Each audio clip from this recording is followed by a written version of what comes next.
Hey, what is going on, guys? And welcome back to the full-time travel planning series. And in today's video, we're going to be sharing with you what are the things that you need to have set up while you're traveling.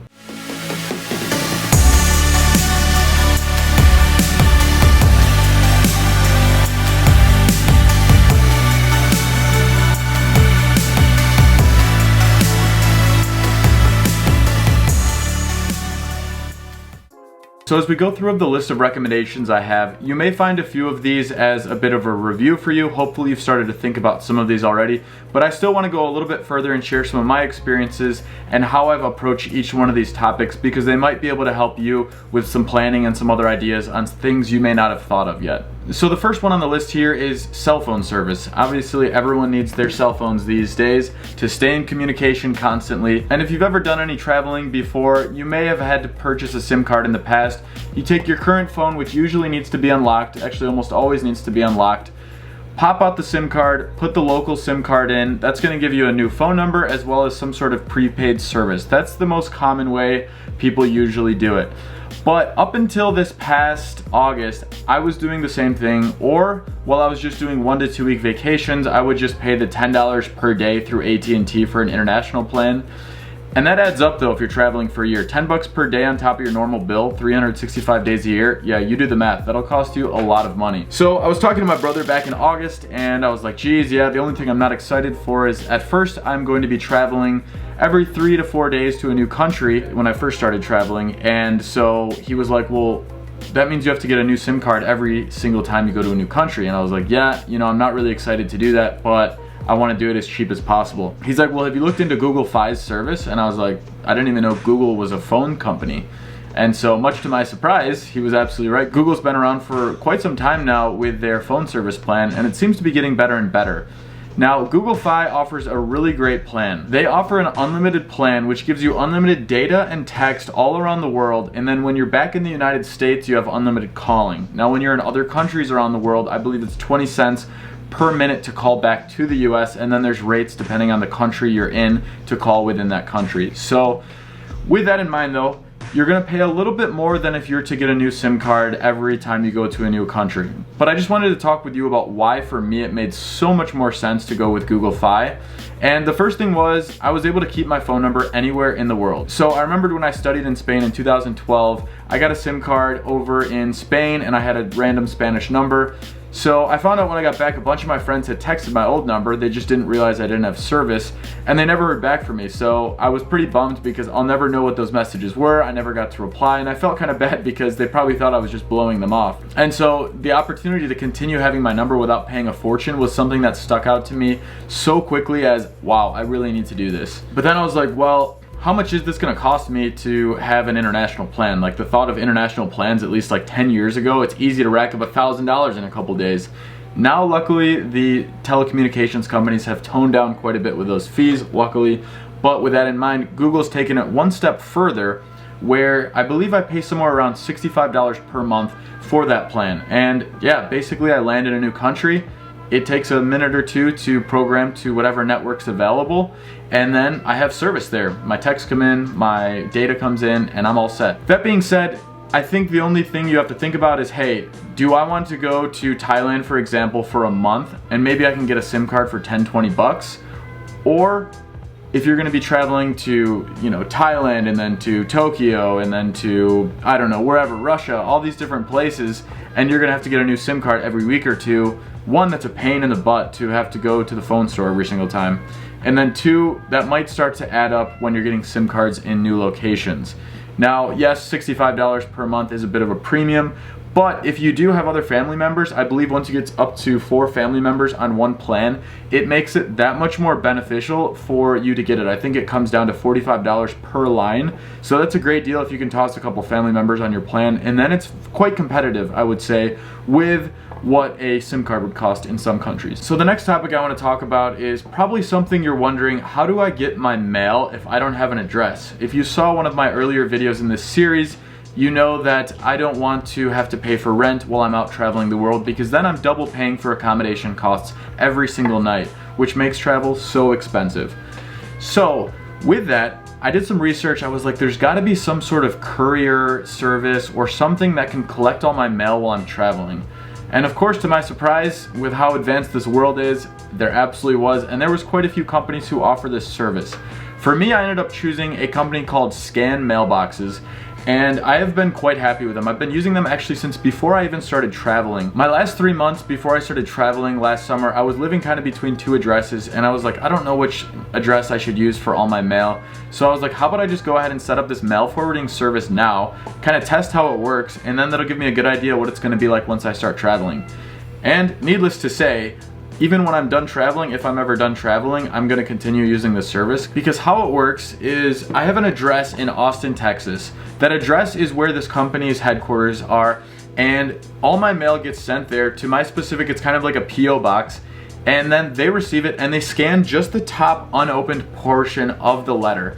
And then I get to go ahead in the app on my phone, I get to say, all right, scan, forward it to an address if I need that exact piece of mail in hard copy, or I can tell them to just outright shred it. So it's really nice. Anywhere in the world, I'm literally able to open up my app, check my snail mail, and tell them to do something with it. And to be honest, most of my snail mail, I don't actually need hard copies of it, so it's great because I can just have them open it, they shred it, so there's no risk of identity theft there, and then I'm all set. And the great part is in the app, it actually archives all of those pieces of scanned mail. So if I ever need to go back to a piece of mail, it's in the app. Super handy. Now, how much does it cost to have this service? The service for 1 year was $240. So what does that come out to? Obviously $20 per month. At the time, I was going into travel with my previous girlfriend, and so we split the cost, and it only came out to $10 per month to have all of our mail taken care of. No worries there, and we didn't have to, send all of our mail back to our parents' addresses and, blow up their mailboxes. So the nice part was it wasn't too much to have that service going. It is a bit of a luxury, but it saved me so much time and hassle. And then in addition, I will mention if you need to forward any mail, then they just basically pass that cost with a small markup back to you. Now, I'll put a link in the description below. It'll save you $10 after your first month of service. You don't have to use the link, but hey, it saves you $10 if you want. Okay, so the next one here is a bit of housekeeping, if you will. So I hope a lot of this is a bit of a review and you're like, wow, I don't need to think about this, but I want to share a couple stories about this specific topic just to make sure that you are really thinking about this and taking it seriously. So the next one is about passports and visas. So let's go ahead and start on the passport side.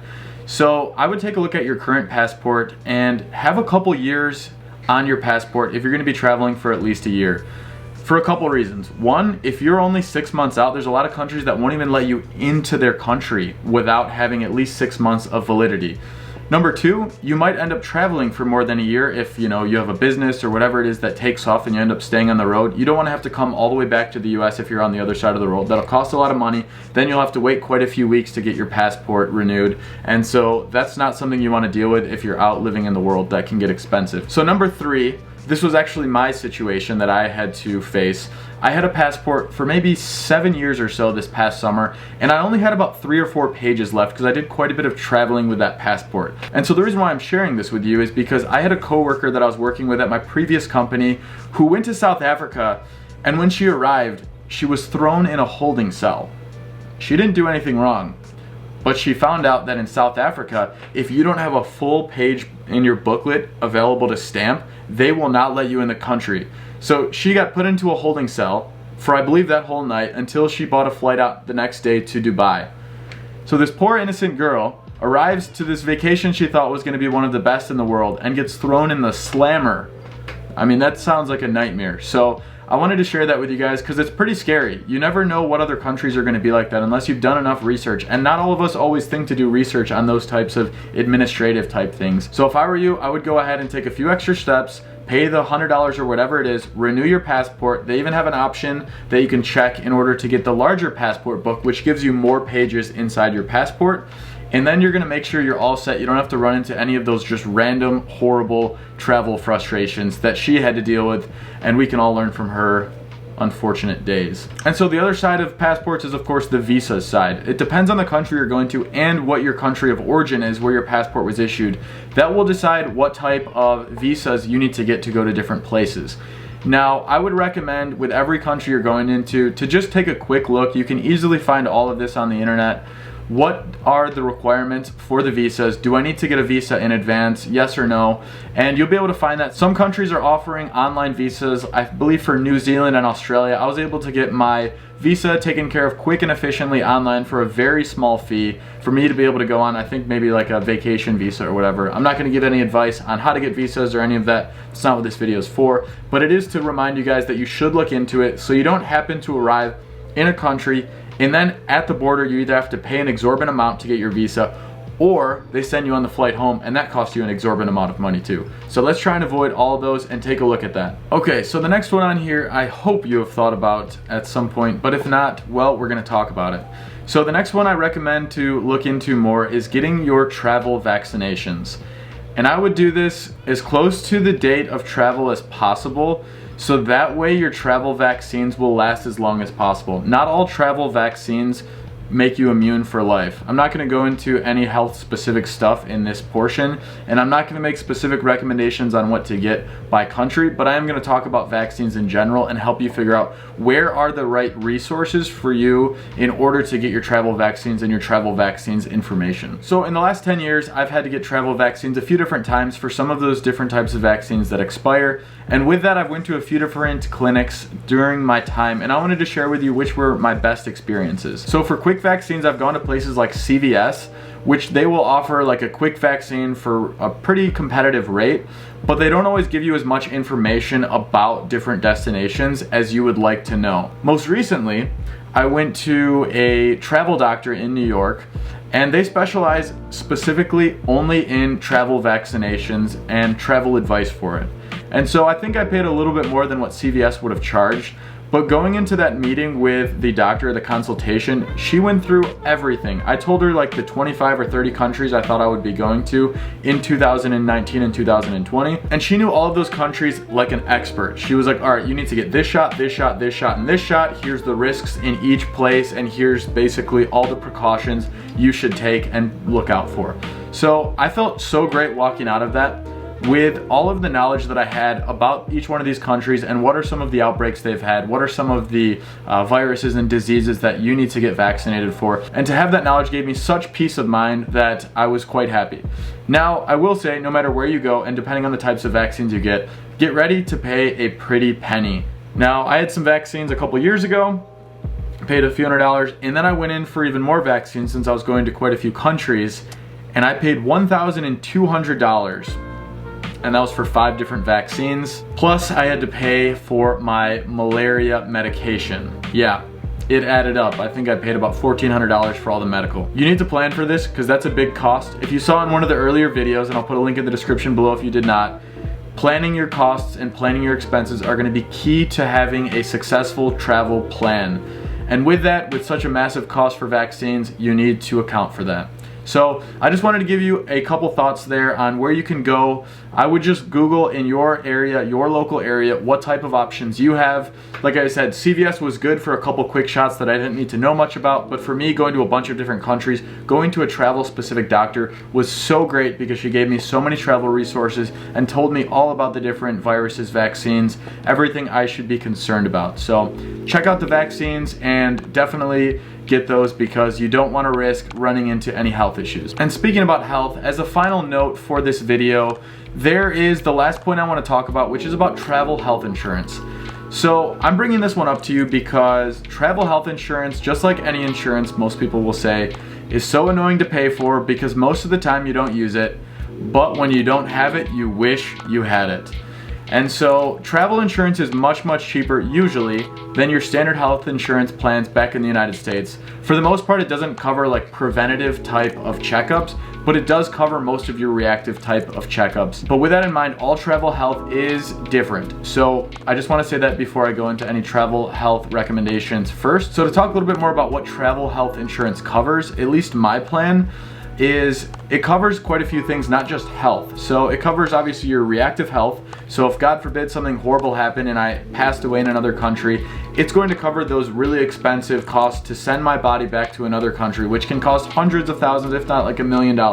So depending on the type of plan you have, that's going to save your family from a traumatic and devastating situation dealing with not only something happening to you if that were to happen, plus also having exorbitant costs and trying to figure out how they can pay for those medical bills. So that's a huge thing. For me, I would never want to put that responsibility on my family if I was out, enjoying traveling and something bad were to happen to me and those costs came up. So having a plan that covers that type of thing was really important to me. Not to mention, I personally am traveling around with quite a bit of camera gear how I'm making these videos, and so my travel insurance covers a fair amount of gear if it were to get stolen or lost, which made it that much more of an attractive plan for me to have that coverage. There's a few other different things that it covers as well. I'll put a link in the description below on what I use. I use World Nomads, and yes, it's very similar to World Nomac. And no, I did not actually come up with a name from that. I actually came up with a name, which that's another story for another day. So anyways, guys, just check out the link below. I went with World Nomads after looking at about 10 or 15 different options for health insurance. And the reason why I like World Nomads so much is because it's such an extensive coverage. The founder, I believe himself, was a traveler for many, many years. And so he knew what additional things to add into your coverage. I know it covers a lot more like way out there type of activities, like when you're doing different outdoors activities. And I recommend that you read the fine print if you're gonna go with any travel insurance company so you really know what it covers, because the last thing you want is peace of mind that you're covered and then you find out that this cheap travel insurance company you went to doesn't cover because you were hiking in a mountain for whatever reason. They only cover, if you're walking around a city. I don't know, I'm making up a dumb example, but you kind of get what I'm saying here, is you don't want to find yourself in a situation where you think you're covered and then you're not. Last thing I'll say about World Nomads is I signed up for them also because I read reviews that they pay claims that are legitimate very quickly. And now I haven't had to submit any claims, but my previous girlfriend, she had to submit a claim or 2 claims before, and they paid her quite quickly. It was a legitimate claim, obviously, and they paid her right away, and there was no issues with, hey, we don't want to pay you, like some really cheap insurance companies will basically fight you till the death over it. And so guys, that's just a few resources I think you should think about. They're just kind of some of those housekeeping things that I looked at as quite important things to think about. Plan in those costs if you're going to work on some of those services or vaccines, and just make sure you think about those things because they're important things, and a lot of those are things you're not going to really think about, but if you set up a plan for it, you're going to be happy you did, especially for things related to your health. That's a big thing, and as I'm recording this today, we're going through the coronavirus pandemic. You can see how it's crippling the world. Take care of your health, take care of yourself. And so guys, that pretty much concludes this video. In the next video, I'm gonna be sharing with you guys how I plan out an itinerary. It's a very unique, a little bit time consuming, but a great way to really find some of the best things to do. So guys, if you wanna see more videos like this and not miss the next upcoming video, hit that subscribe button below. If you like this video, give it a thumbs up, and we'll see you guys in the next video.